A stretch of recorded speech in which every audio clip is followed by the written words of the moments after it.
Chicken curry করতে আমি নিলাম প্রথমে চিকেন। এবার কড়াইতে তেল গরম করে তাতে রসুন দিলাম। রসুনটা ভালো করে ভেজে এবার পেঁয়াজ কুচি দিলাম।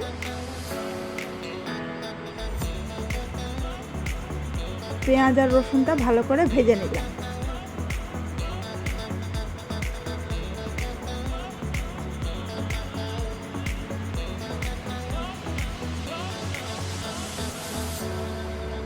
ভাজা হয়ে গেলে এর মধ্যে চিকেনটা দিয়ে দিলাম।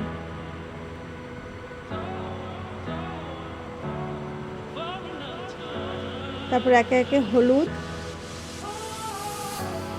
লবণ,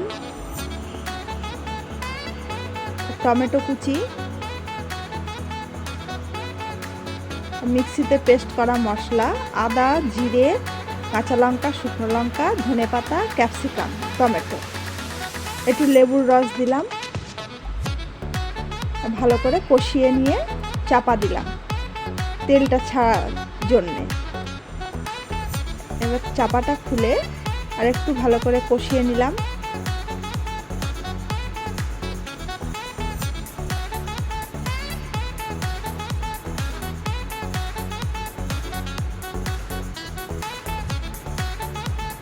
এবার অল্প পরিমাণ জল দিলাম।